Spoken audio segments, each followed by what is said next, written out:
many people were involved in the invention of radio in its current form.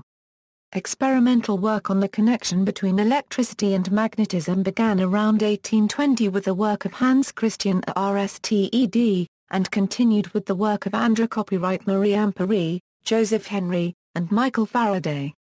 These investigations culminated in a theory of electromagnetism developed by James Clerk Maxwell, which predicted the existence of electromagnetic waves.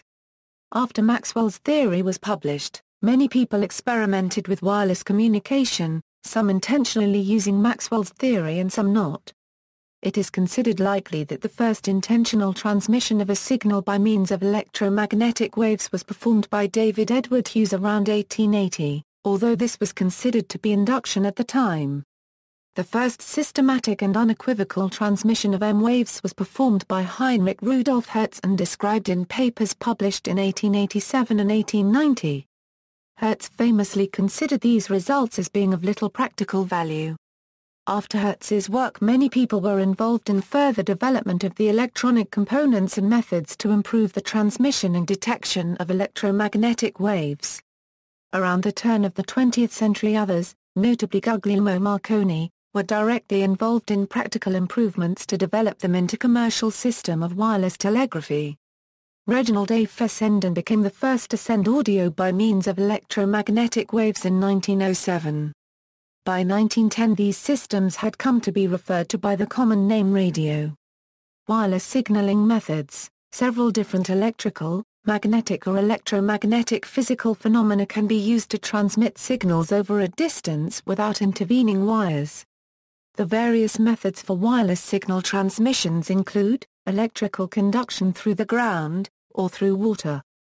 Magnetic induction, capacitive coupling, electromagnetic radiation. All these physical phenomena, as well as various other ideas such as conduction through air, were tested for the purpose of communication.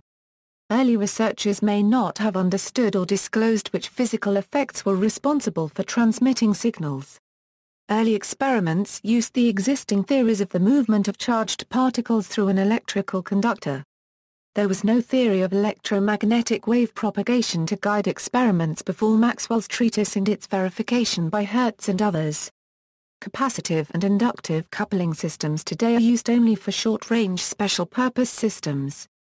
The physical phenomenon used today for long-distance wireless communications involves the use of modulated electromagnetic waves, which is radio. Theory of electromagnetism. Various scientists proposed that electricity and magnetism were linked. Around 1800 Alessandro Volta developed the first means of producing an electrical current. In 1802 Giandomenico Romagnosi may have suggested a relationship between electricity and magnetism, but his reports went unnoticed. In 1820 Hans Christian Ørsted performed a simple and today widely known experiment on electric current and magnetism. He demonstrated that a wire carrying a current could deflect a magnetized compass needle. Ørsted's work influenced André-Marie Ampère to produce a theory of electromagnetism. Several scientists speculated that light might be connected with electricity or magnetism. Around 1830 Francesco Zontadelli suggested a connection between light, electricity, and magnetism. In 1831, Michael Faraday began a series of experiments in which he discovered electromagnetic induction. The relation was mathematically modeled by Faraday's law, which subsequently became one of the four Maxwell equations. Faraday proposed that electromagnetic forces extended into the empty space around the conductor, but did not complete his work involving that proposal. In 1846 Michael Faraday speculated that light was a wave disturbance in a force field. In 1832 Joseph Henry performed experiments detecting inductive magnetic effects over a distance of 200 feet. He was the first to produce high-frequency AC electrical oscillations, and to point out and experimentally demonstrate that the discharge of a capacitor under certain conditions is oscillatory, or, as he puts it, consists of a principal discharge in one direction and then several reflex actions backward and forward, each more feeble than the preceding until equilibrium is attained. This view was also later adopted by Helmholtz, The mathematical demonstration of this fact was first given by Lord Kelvin in his paper on transient electric currents. Maxwell and the theoretical prediction of electromagnetic waves. Between 1861 and 1865, based on the earlier experimental work of Faraday and other scientists, and on his own modification to Ampere's law, James Clerk Maxwell developed his theory of electromagnetism, which predicted the existence of electromagnetic waves. In 1873, Maxwell described the theoretical basis of the propagation of electromagnetic waves in his paper to the Royal Society, A Dynamical Theory of the Electromagnetic Field. This theory united all previously unrelated observations, experiments and equations of electricity, magnetism, and optics into a consistent theory. His set of equations Maxwell's equations demonstrated that electricity, magnetism, and light are all manifestations of the same phenomenon, the electromagnetic field. Subsequently, all other classic laws or equations of these disciplines were special cases of Maxwell's equations. Maxwell's work in electromagnetism has been called the second great unification in physics. Although Maxwell did not transmit or receive radio waves, his equations still remain the basis of all radio design. Early attempts at wireless communication, wireless telegraphy, before the discovery of electromagnetic waves and the development of radio communication, there were many wireless telegraph systems proposed or tried out. In April 1872, William Henry Ward received U.S. Patent 126,356 for a wireless telegraphy system where he theorized that convection currents in the atmosphere could carry signals like a telegraph wire. A few months after Ward received his patent, Marlon Loomis of West Virginia received U.S. Patent 129,971 for a wireless telegraph in July 1872. This claimed to utilize atmospheric electricity to eliminate the overhead wire used by the existing telegraph systems. It did not contain diagrams or specific methods, and it did not refer to or incorporate any known scientific theory. It is similar to William Henry Ward's patent. Towards the end of 1875, while experimenting with the telegraph, Thomas Edison noted a phenomenon that he termed etheric force, announcing it to the press on November 28. He abandoned this research when Ulle Thompson, among others, ridiculed the idea. The idea was not based on the electromagnetic waves described by Maxwell. In 1885, Edison took out U.S. Patent 465,971 on a system of electrical wireless communication between ships. The patent, however, was based on the mutual inductively coupled or magnetically coupled communication. An alternative form of wireless telephony is recorded in 4 patents for the photophone, invented jointly by Alexander Graham Bell and Charles Sumner Tainter in 1880. The photophone allowed for the transmission of sound on a beam of light, and on June 3, 1880, Bell and Tainter transmitted the world's first wireless telephone message on their newly invented form of telecommunication. Nathan Stubblefield claimed to have developed radio between 1885 and 1892, but his devices seem to have worked by induction transmission rather than radio transmission. Experiments and proposals. Bernd Wilhelm Feddersen in 1859, as a private scholar in Leipzig, succeeded in experiments with a Leyden jar to prove that electric sparks were composed of damped oscillations. In 1870, the German physicist Wilhelm von Bosold discovered and demonstrated the fact that the advancing and reflected oscillations produced in conductors by a capacitor discharge gave rise to interference phenomena. Professors L. E. Thomson and E. J. Houston in 1876 made a number of experiments and observations on high-frequency oscillatory discharges. In 1883, George Fitzgerald suggested at a British Association meeting that electromagnetic waves could be generated by the discharge of a capacitor, but the suggestion was not followed up, possibly because no means was known for detecting the waves. Hughes. In 1879, the experimenter and inventor David Edward Hughes, working in London, discovered that a bad contact in a Bell telephone he was using in his experiments seemed to be sparking when he worked on a nearby induction balance. He developed an improved detector to pick up this unknown extra current based on his new microphone design and developed a way to interrupt his induction balance to produce a series of sparks. By trial-and-error experiments he eventually found he could pick up these aerial waves as he carried his telephone device down the street out to a range of 500 yards. On February 20, 1880 he demonstrated his technology to representatives of the Royal Society including Thomas Henry Huxley, Sir George Gabriel Stokes, and William Spottiswoode, then president of the Society. Stokes was convinced the phenomenon Hughes was demonstrating was merely electromagnetic induction, not a type of conduction through the air.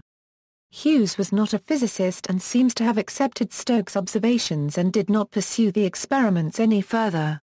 His work may have been mentioned in William Crookes' 1892 Fortnightly Review on Some Possibilities of Electricity article as an unnamed individual whose experiment Crookes participated in.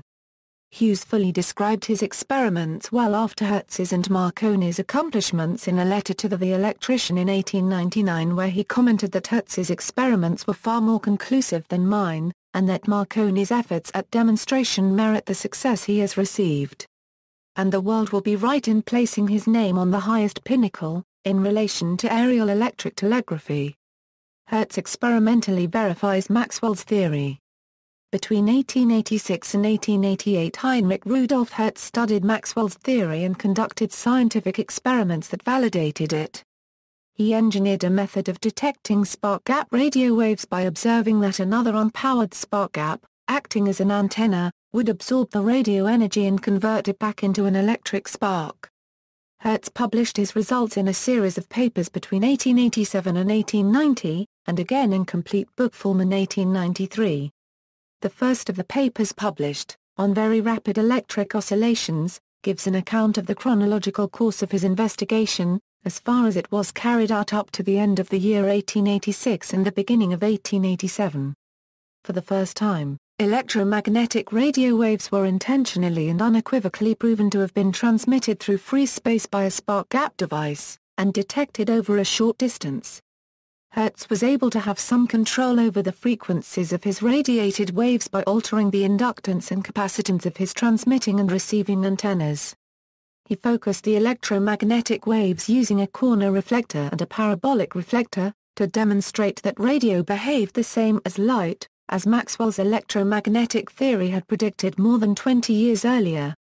Hertz did not devise a system for practical utilization of electromagnetic waves, nor did he describe any potential applications of the technology.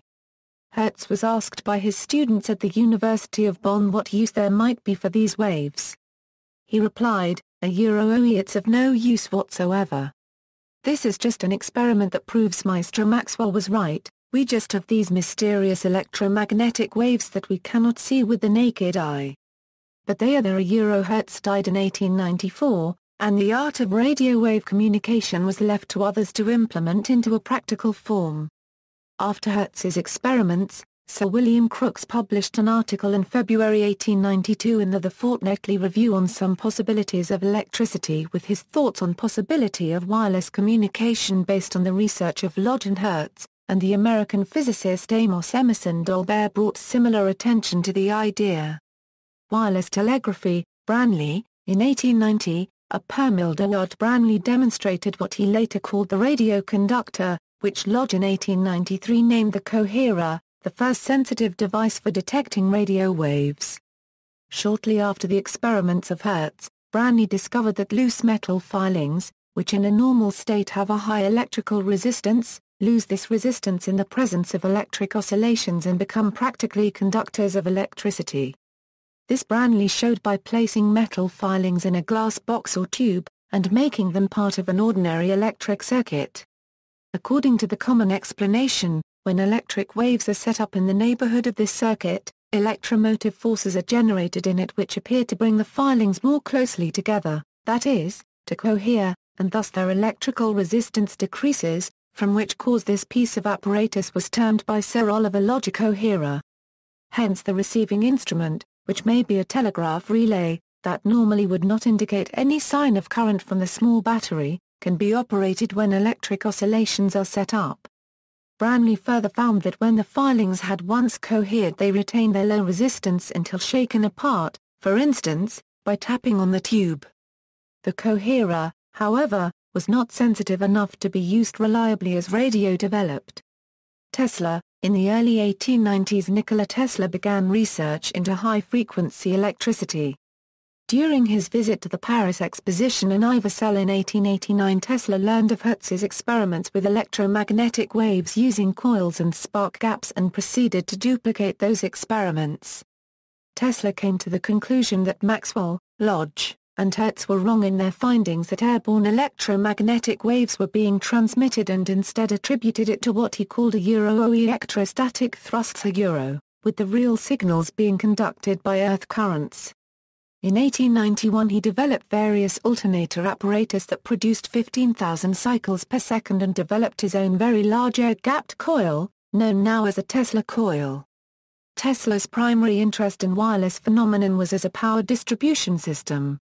By 1892 he was delivering lectures on high-potential high-frequency alternate currents, and went on to demonstrate wireless lighting in 1893, including lighting Geissler tubes wirelessly. Tesla proposed this wireless technology could be developed into a system for the telecommunication of information. Tesla thought, even if radio waves existed, they would probably only travel in straight lines, making them useless for long-range transmission. His laboratory work and later large-scale experiments at Colorado Springs led him to the conclusion that a worldwide wireless system would have to use the Earth itself as the means to conduct the signal to overcome this limitation. He went on to try to implement his ideas of power transmission and wireless telecommunication in his very large but unsuccessful Wardenclyffe Tower project. Tesla also developed a wireless remote-controlled boat with secure communication between transmitter and receiver, which he demonstrated in 1898. De Moura, Roberto Landel de Moura, a Brazilian priest and scientist, conducted experiments in wireless in Campinas and São Paulo. According to the newspaper Jornal do Comércio, he conducted his first public experiment on June 3, 1900, in front of journalists and the General Consul of Great Britain, in the city of São Paulo, Brazil, reaching a distance of approximately 8 km from Alto de Santana to Paulista Avenue. 1 year after the above experiment in public, he received his first patent from the Brazilian government. It was described as equipment for the purpose of phonetic transmissions through space, land and water elements at a distance with or without the use of wires. De Moura later obtained several patents on wireless technology. 4 months later, he left Brazil for the United States of America with the intent of patenting the machine in the U.S., eventually obtaining 3 patents: the wave transmitter, the wireless telephone, and the wireless telegraph, both dated November 22, 1904. Lodge, one of the first investigators to notice and measure stationary waves on wires produced by direct coupling with the coatings of a Leyden jar, was Sir Oliver Lodge, entitled Experiments on the Discharge of Leyden Jars. On June 1, 1894, Oliver Lodge at the Royal Institution Lectures, delivered the work of Hertz and some of his successors. Lodge performed a transmission on August 14, 1894. Lodge did this at a meeting of the British Association for the Advancement of Science at Oxford University. Also in 1894, Lodge would state that Alexander Muirhead clearly foresaw the telegraphic importance of the transmission of transverse Hertzian waves. A convenient method of establishing stationary electric waves on wires is one which generally attribute to Ernst Lecher, and call the Lecher arrangement. As a matter of fact, it originated with Lodge and Hertz, whilst Edouard Sarasin and Lucien de la Rive gave it an improved form. On that day in August 1894, Lodge demonstrated the reception of Morse code signaling via radio waves using a coherer. He later improved Branly's coherer by adding a trembler, which dislodged clumped filings, thus restoring the device's sensitivity. In August 1898 he got U.S. Patent 609154, electric telegraphy, that made wireless signals using Ruhmkorff coils or Tesla coils for the transmitter and a Branly coherer for the detector. This patent utilized the concept of syntonic tuning. In 1912 Lodge sold the patent to Marconi. In 1894 Lodge showed that the Branly coherer could be employed to transmit telegraphic signals, and in order that the filings should not remain cohered after the cessation of the electric oscillations, he he devised an electromechanical tapper on the principle of the ordinary buzzer, or electric doorbell, the hammer of which was caused to tap the glass tube as long as the electric oscillations continued. The filings thus virtually take the place of a key in the ordinary telegraph circuit. In the normal state the key is open. In the presence of electrical oscillations the key is closed.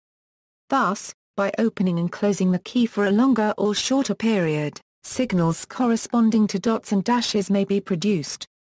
In other words, by setting up electric oscillations for periods of time corresponding to dots and dashes, messages may be transmitted from the sending station, and if, at the receiving station, a recording instrument, such as the ordinary Morse register, be provided, a record of the message in dots and dashes may be obtained. Dr. Lodge in fact used a tapper operated continuously by clockwork.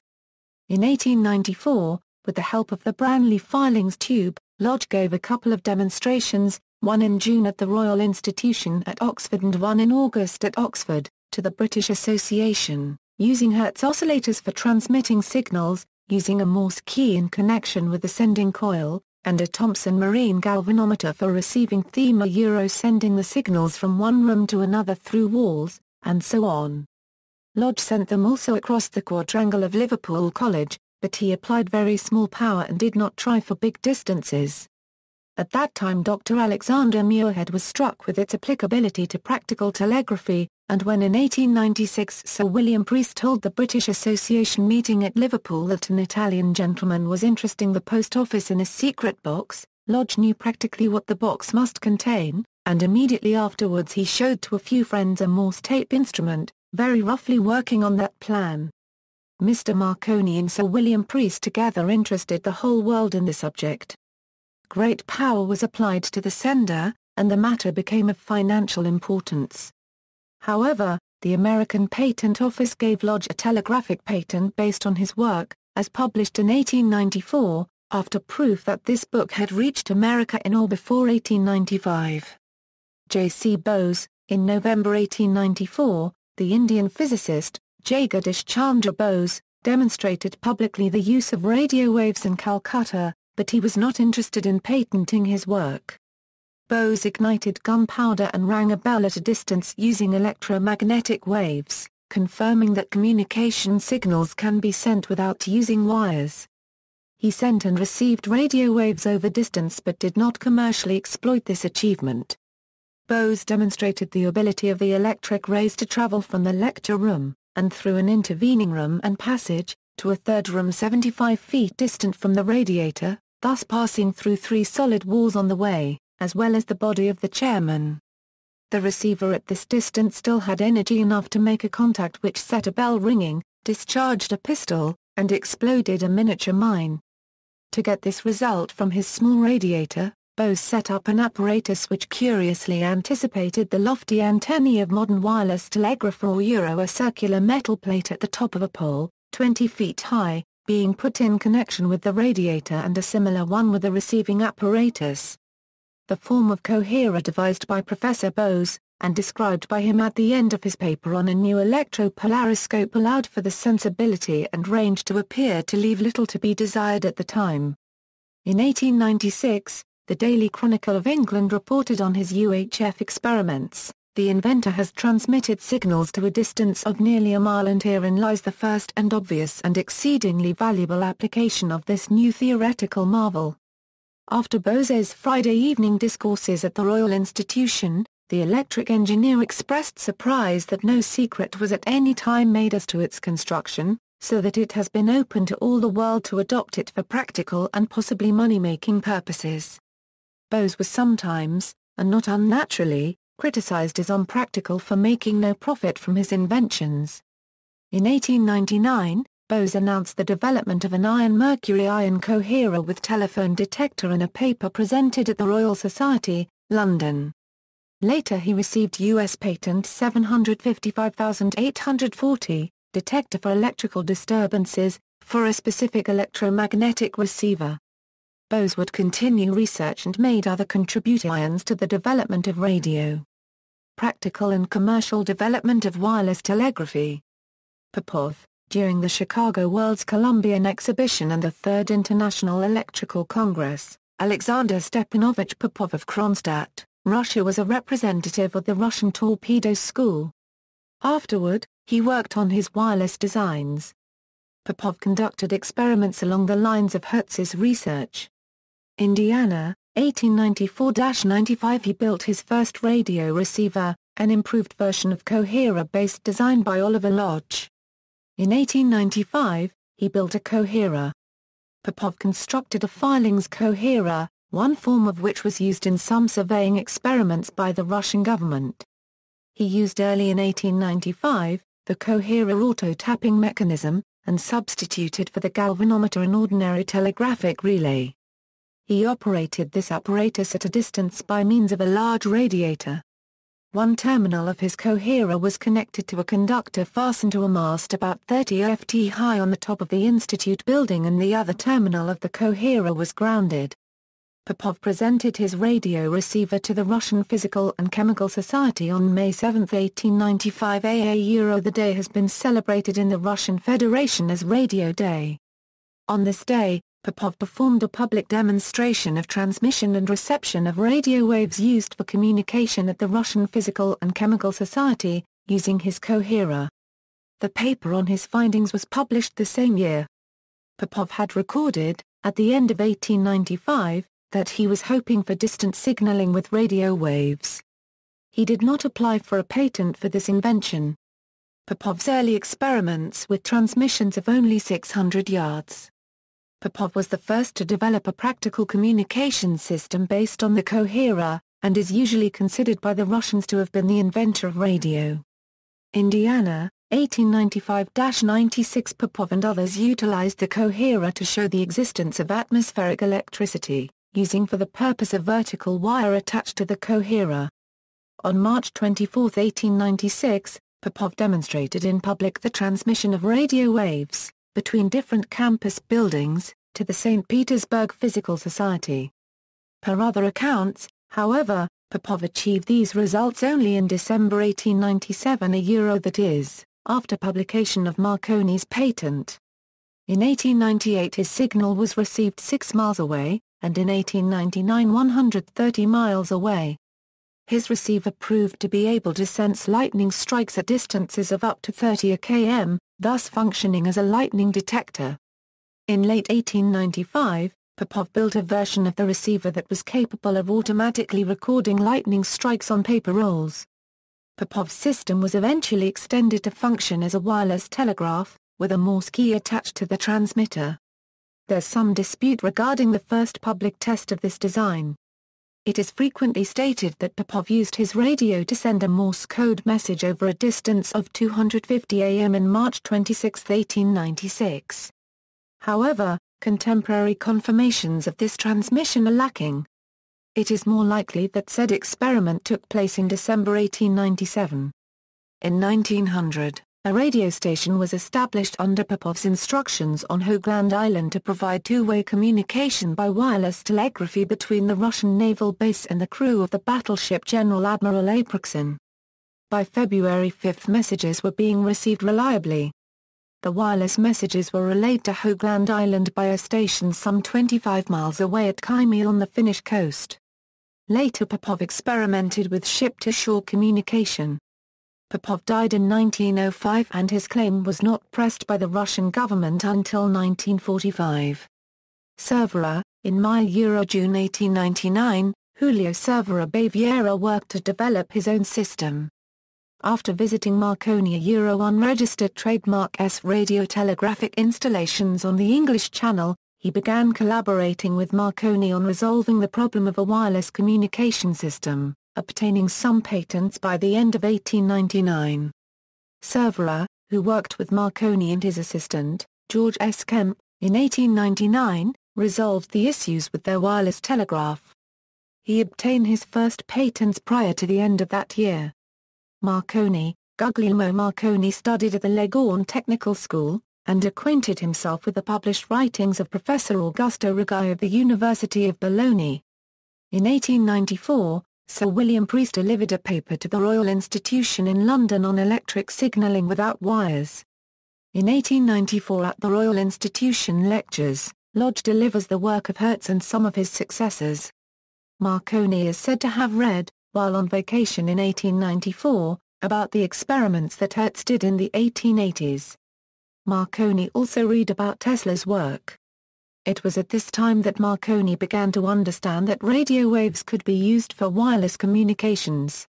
Marconi's early apparatus was a development of Hertz, a unregistered trademark S laboratory apparatus into a system designed for communications purposes. At first Marconi used a transmitter to ring a bell in a receiver in his attic laboratory. He then moved his experiments out of doors on the family estate near Bologna, Italy, to communicate further. He replaced Hertz, a unregistered trademark S vertical dipole with a vertical wire topped by a metal sheet, with an opposing terminal connected to the ground. On the receiver side, Marconi replaced the spark gap with a metal powder coherer, a detector developed by Edward Branly and other experimenters. Marconi transmitted radio signals for about 1.5 miles at the end of 1895.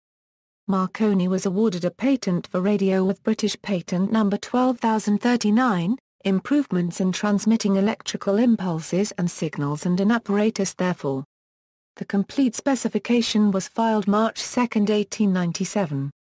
This was Marconi's initial patent for the radio, though it used various earlier techniques of various other experimenters and resembled the instrument demonstrated by others. During this time spark-gap wireless telegraphy was widely researched.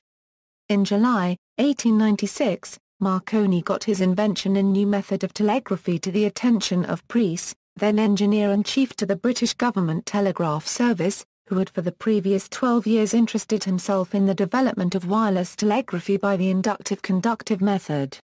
On June 4, 1897, he delivered signaling through space without wires.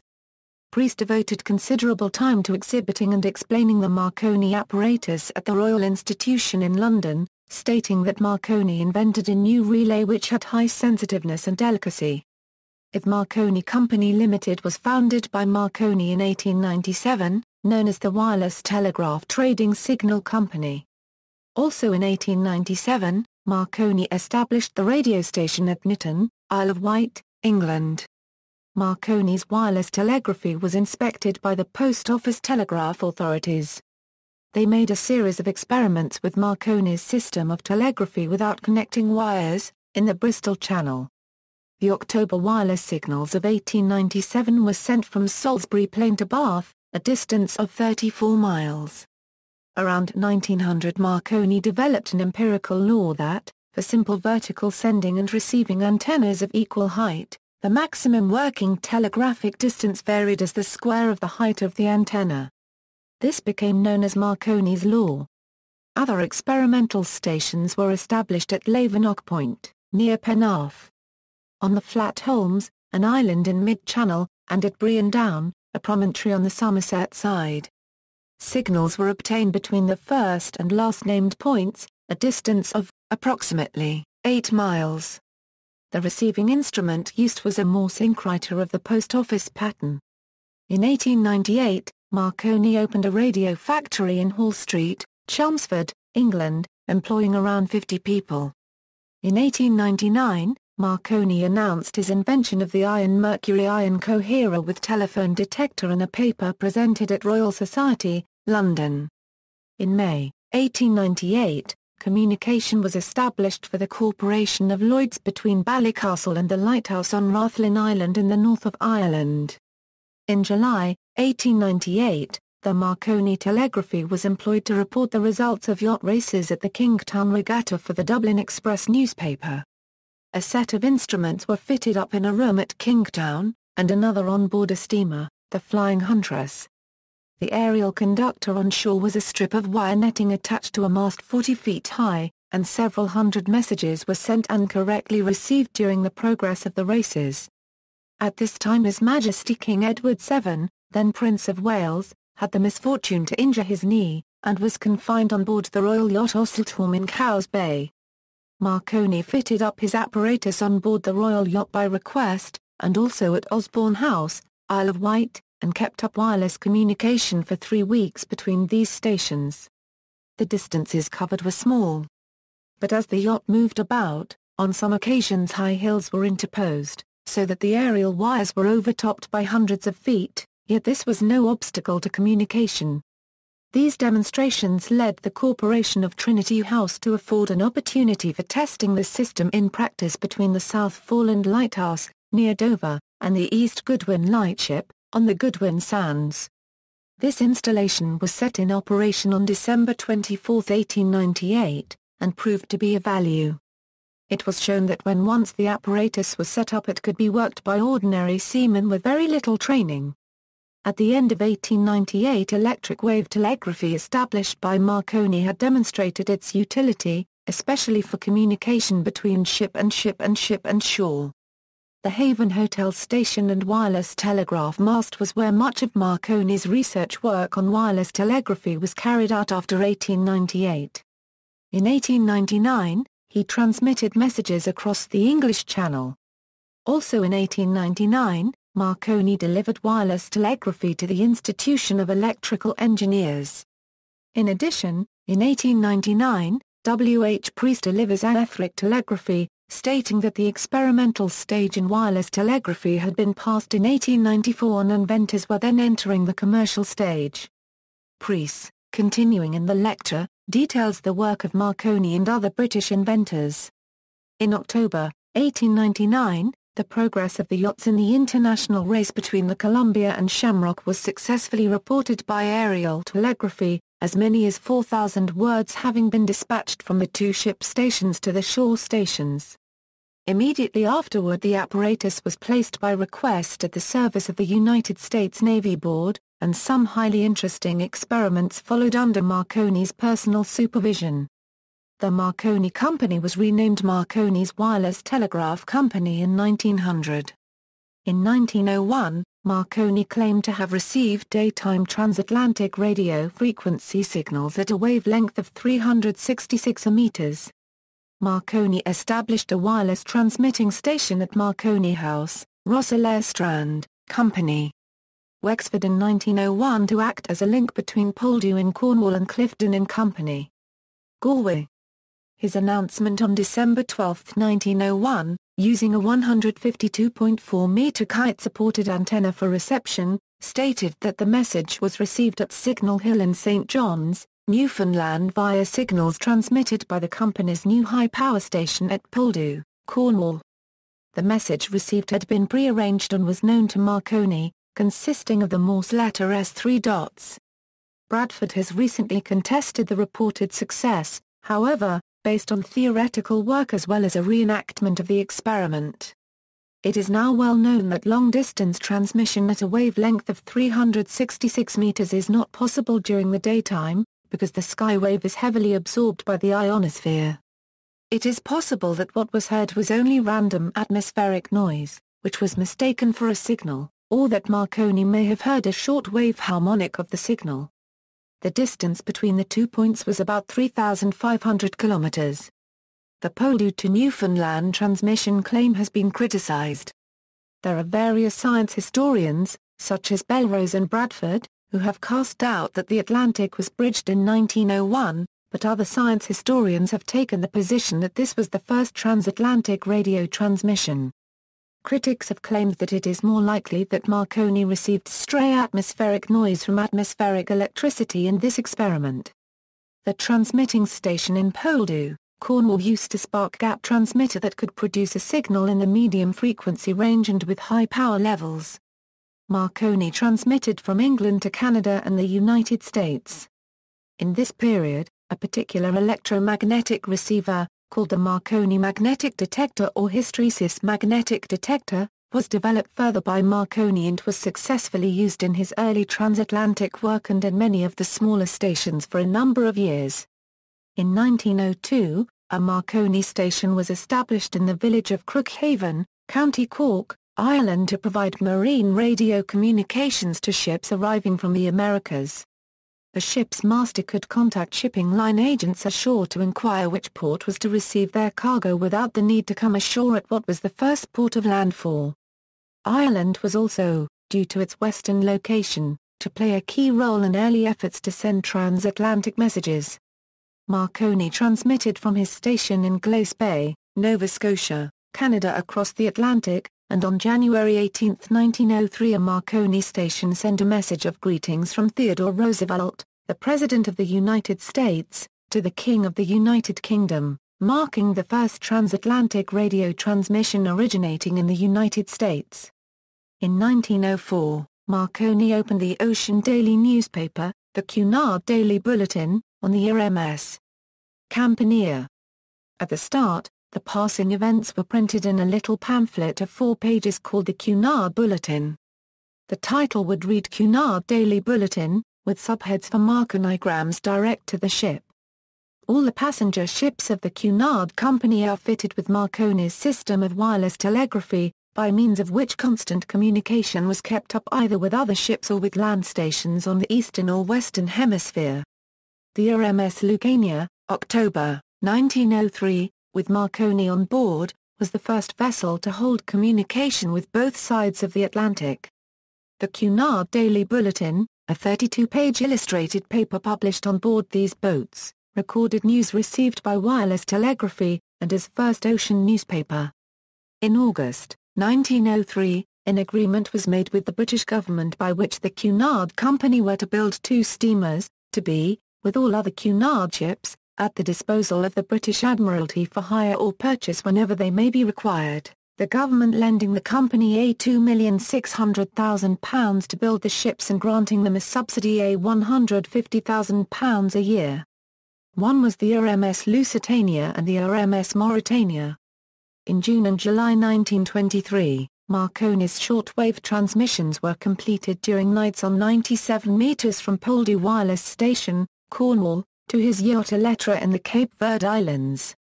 In September 1924, Marconi transmitted during daytime and nighttime on 32 meters from Poldhu to his yacht in Beirut.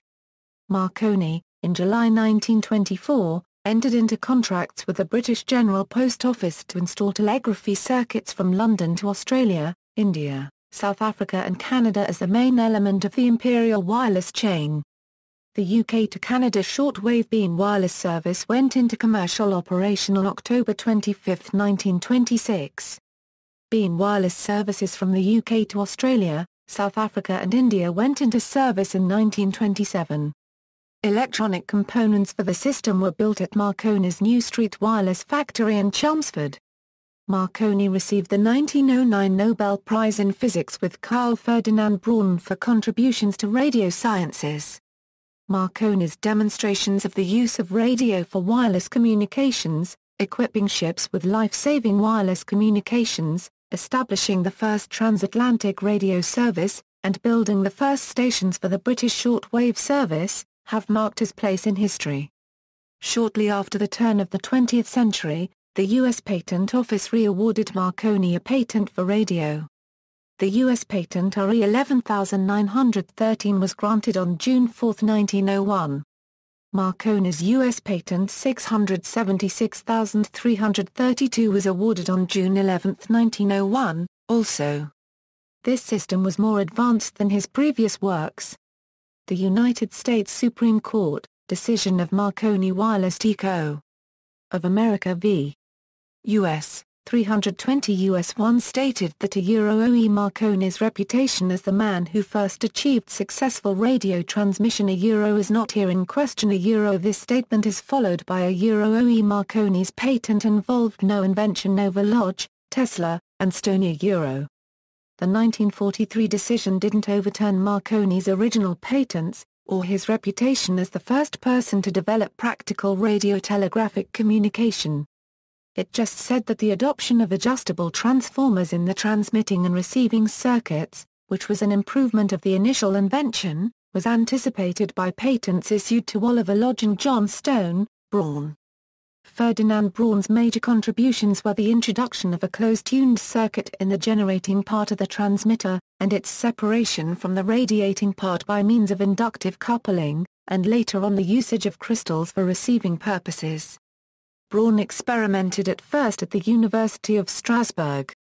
Braun had written extensively on wireless subjects and was well known through his many contributions to the Electrician and other scientific journals. In 1899, he would apply for the patents, electrotelegraphy by means of condensers and induction coils and wireless electro-transmission of signals over surfaces. Pioneers working on wireless devices eventually came to a limit of distance they could cover. Connecting the antenna directly to the spark gap produced only a heavily damped pulse train. There were only a few cycles before oscillations ceased. Braun's circuit afforded a much longer sustained oscillation because the energy encountered less loss swinging between coil and Leyden jars.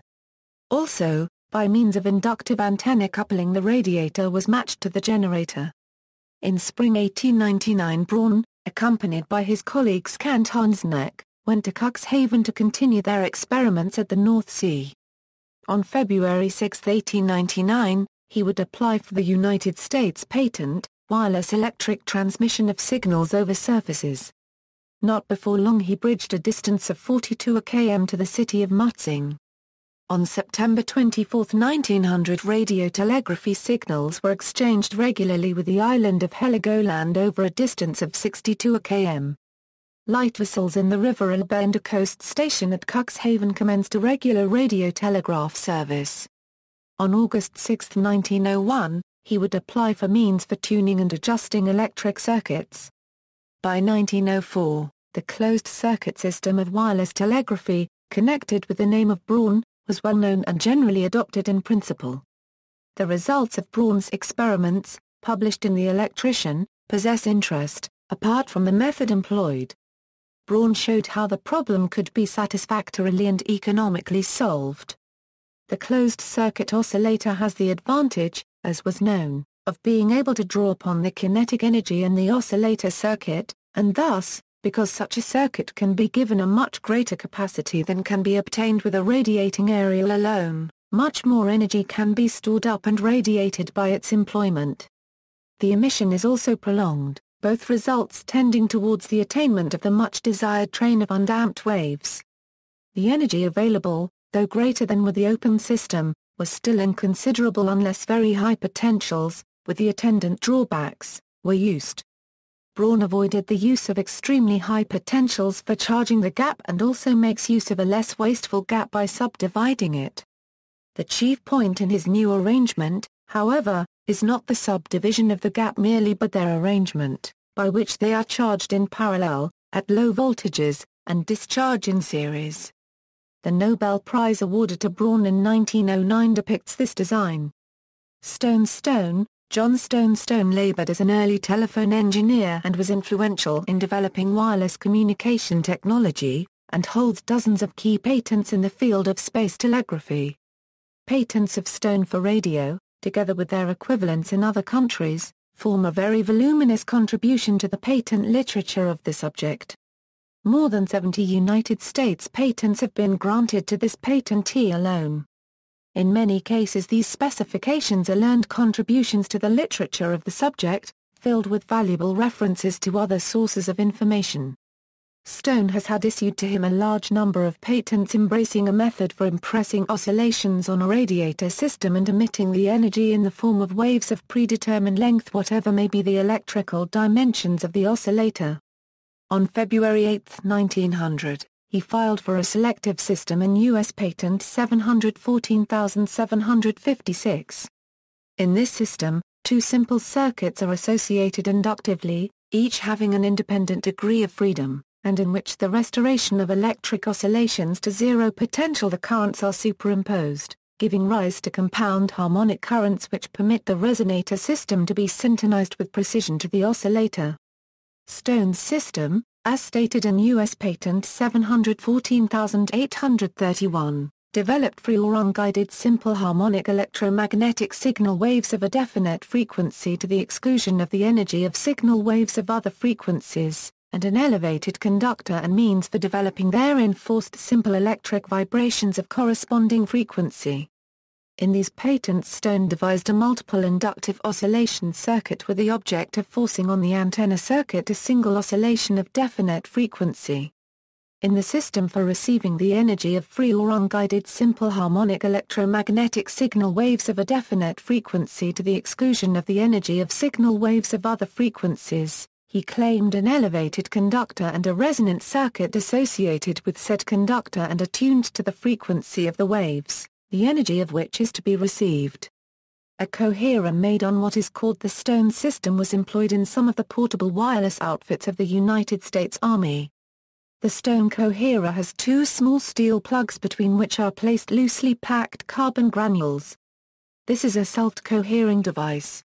Though not as sensitive as other forms of detectors, it is well suited to the rough usage of portable outfits. Naval Wireless, U.S. Navy. In 1899 the United States Navy Board issued a report on the results of investigations of the Marconi system of wireless telegraphy. The report noted that the system was well adapted for use in squadron signaling, under conditions of rain, fog, darkness and motion of speed, although dampness affected the performance. They also noted that when two stations were transmitting simultaneously both would be received and that the system had the potential to affect the compass. They reported ranges of from 85 miles for large ships with tall masts to 7 miles for smaller boats. The board recommended that the system was given a trial by the U.S. Navy. Royal Navy, the HMS Hector became the first British warship to have wireless telegraphy installed when she conducted the first trials of the new equipment for the Royal Navy. Starting in December 1899, the HMS Hector and HMS Jasser were outfitted with wireless equipment. In 1901, HMS Jasser received signals from the Marconi transmitter on the Isle of Wight and from the HMS Hector. Wireless telephony. Fessenden. In late 1886, Reginald A. Fessenden began working directly for Thomas Edison at the inventor's new laboratory in West Orange, New Jersey. Fessenden quickly made major advances, especially in receiver design, as he worked to develop audio reception of signals. The United States Weather Bureau began, early in 1900, a systematic course of experimentation in wireless telegraphy, employing him as a specialist. Fessenden evolved the heterodyne principle here, where two signals combined to produce a third signal. In 1900, construction began on a large radio transmitting alternator. Fessenden, experimenting with a high-frequency spark transmitter, successfully transmitted speech on December 23, 1900 over a distance of about 1.6 kilometers, the first audio-radio transmission. Early in 1901 the Weather Bureau officially installed Fessenden at Weirs Point, Roanoke Island, North Carolina, and he made experimental transmissions across water to a station located about 5 miles west of Cape Hatteras, the distance between the two stations being almost exactly 50 miles. An alternator of 1 kilowatt output at 10 kHz was built in 1902. The credit for the development of this machine is due to Charles Proteus Steinmetz, Carroll D. Haskins, Ernst Alexanderson, John T. H. Dempster, Henry J. Zenina, Adam Stein, Jr., and F. P. Mantle. In a paper written by Fessenden in 1902, it was asserted that important advances had been made, one of which was overcoming largely the loss of energy experienced in other systems. In an interview with a New York Journal correspondent, Fessenden stated that in his early apparatus he did not use an air transformer at the sending end, nor a concentric cylinder for emitters and antennae, and had used capacity, but arranged in a manner entirely different from that in other systems, and that he did not employ a coherer or any form of imperfect contact. Fessenden asserted that he had paid particular attention to selective and multiplex systems, and was well satisfied with the results in that direction. On August 12, 1902, 13 patents were issued to Fessenden, covering various methods, devices, and systems for signaling without wires. These patents involved many new principles, the chef-d'oeuvre of which was a method for distributing capacity and inductance instead of localizing these coefficients of the oscillator as in previous systems.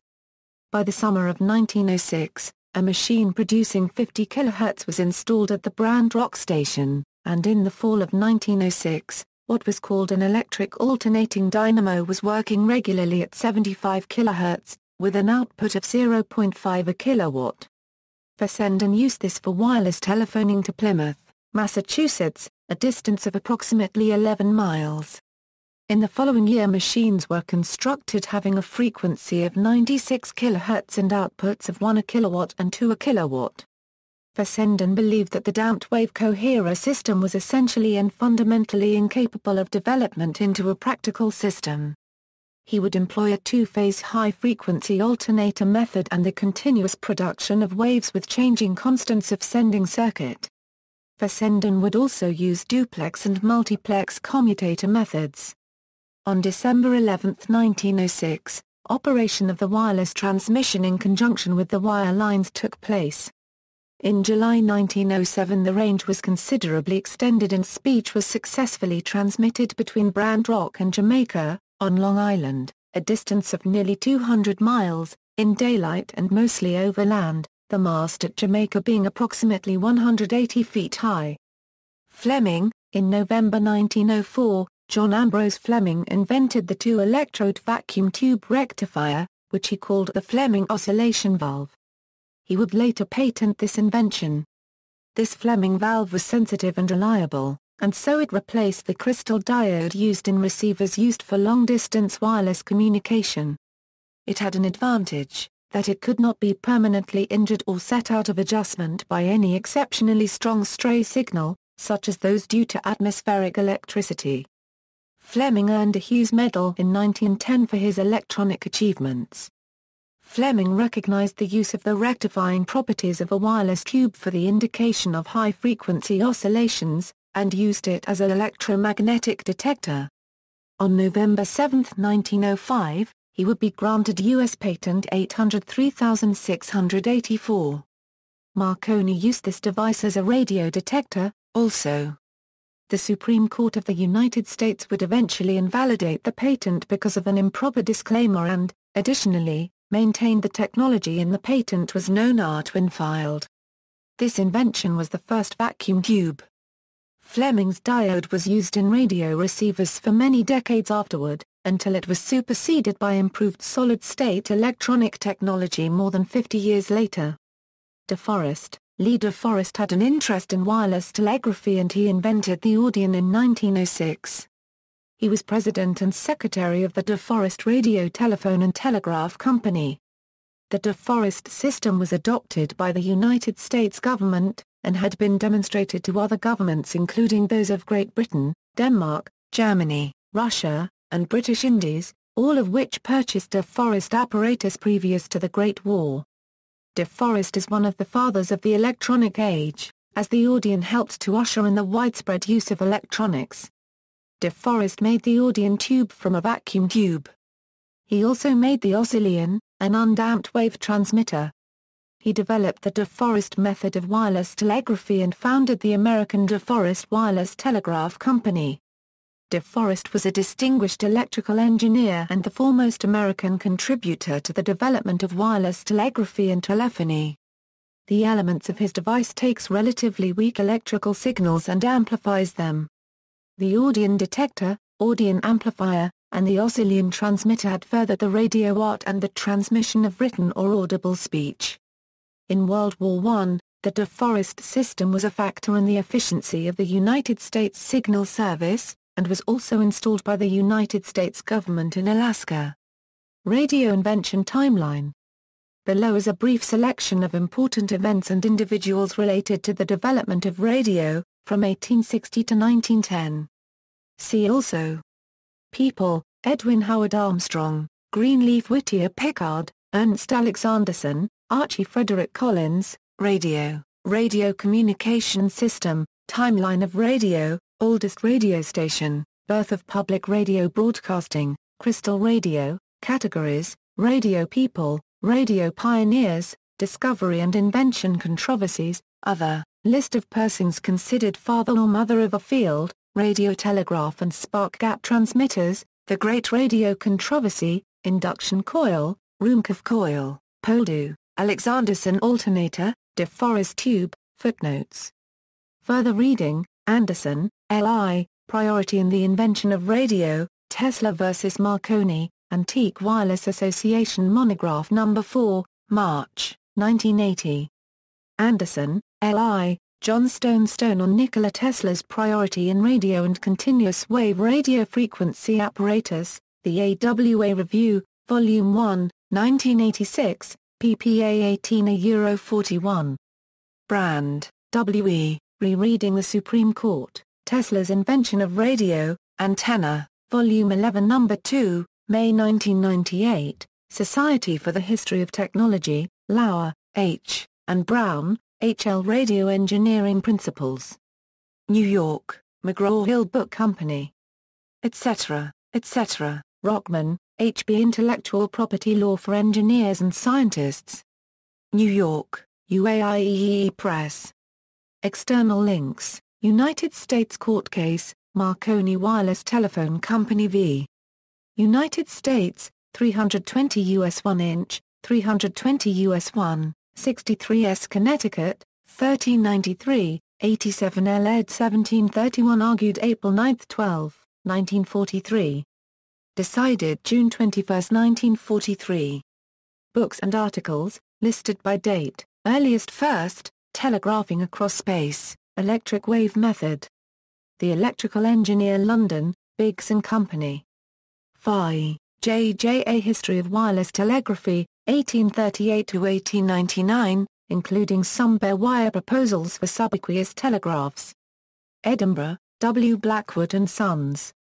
Thompson, S.P., Homans, J.E., and Tesla, N. Polyphase Electric Currents and Alternate Current Motors. Wireless Telegraphy. The Library of Electrical Science, v. 6. New York, P. F. Collier and Son.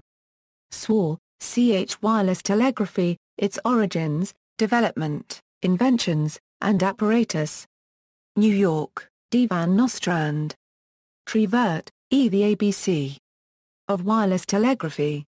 A Plain Treatise on Hertz and Wave Signaling. Embracing Theory, Methods of Operation, and How to Build Various Pieces of the Apparatus Employed. Lynn, Massachusetts, Bibia Pub. Collins, A. F. Wireless Telegraphy. Its History, Theory and Practice. New York, McGraw Pub. Mazzotto, D., and Botten, S. A Wireless Telegraphy and Telephony. London, Whittaker and Company. Erskine Murray, J. A. Handbook of Wireless Telegraphy, Its Theory and Practice, for the Use of Electrical Engineers, Students, and Operators. London, Crosby Lockwood and Son version. Murray, J. E. A Handbook of Wireless Telegraphy. New York, D. Van Nostrand Company. Etc., Simmons, H. H. Wireless Telegraphy, Outlines of Electrical Engineering. London, Castle and Company. Fleming, J. A. The Principles of Electric Wave Telegraphy. London, New York and Company. Twining, H. L. V., and Duwillier, W. Wireless Telegraphy and High-Frequency Electricity. A manual containing detailed information for the construction of transformers, wireless telegraph and high-frequency apparatus, with chapters on their theory and operation. Los Angeles, Cal., the author. Botten, S. A Wireless Telegraphy and Hertz and Waves. London, Whittaker and Company. Bishop, L. W. The Wireless Operator's Pocketbook of Information and Diagrams. Lynn, Massachusetts, Bibia Pub Company. Etc., etc. Massey, W. W., and Underhill, C. A Wireless Telegraphy and Telephony Popularly Explained. New York, D. Van Nostrand. Ashley, C. G., and Hayward, C. B. Wireless Telegraphy and Wireless Telephony, An Understandable Presentation of the Science of Wireless Transmission of Intelligence. Chicago, American School of Correspondence. Stanley, A Textbook on Wireless Telegraphy. London, Longmans, Green. Thompson, S. P. Elementary Lessons in Electricity and Magnetism. New York, Macmillan, Booker, E. E. Practical Wireless Telegraphy, A Complete Textbook for Students of Radio Communication. New York, Wireless Press, Incorporated. American Institute of Electrical Engineers Transactions of the American Institute of Electrical Engineers. New York, American Institute of Electrical Engineers page 305, Stanley, A Textbook on Wireless Telegraphy. London, Longmans, Green. Encyclopedias, Chisholm, H. The Encyclopaedia Britannica, A Dictionary of Arts, Sciences, Literature and General Information. Cambridge, Eng, at the University Press. Telegraph, Part 2, Wireless Telegraphy. American Technical Society Cyclopedia of Applied Electricity, a general reference work on direct current generators and motors, storage batteries, electrochemistry, welding, electric wiring, meters, electric light transmission, alternating current machinery, telegraphy, etc. Volume 7. Wireless Telegraphy and Telephony by C. G. Ashley, page 147. Chicago, American Technical Society. Colby, F.M., Williams, T., and Wade, H.T. Wireless Telegraphy, The New International Encyclopedia. New York, Dodd, Mead and Company. Wireless Telegraphy, The Encyclopaedia Britannica, London, Encyclopaedia Britannica. Gutenberg Project, The New Physics and Its Evolution. Chapter via A Chapter in the History of Science, Wireless Telegraphy by Lucien Poincaré. Copyright, ebook number 15207, released February 28, 2005. Websites: Tesla Society, Hoeth, Captain H.S. History of Communications. Electronics in the United States Navy, published 1963, GPO, 657 pages. Free online public domain U.S. government published book. Wunsch, A.D., Misreading the Supreme Court, a Antenna, Volume 11 No. 1, November 1998, Society for the History of Technology, Katz, Randy H., Luckmar, No Wires Marconi in the Invention of Radio. History of Communications Infrastructures Timeline, First 30 Years of Radio, 1895 to 1925. White, Thomas H. Nikola Tesla, The Guy Who Didn't Invent Radio. A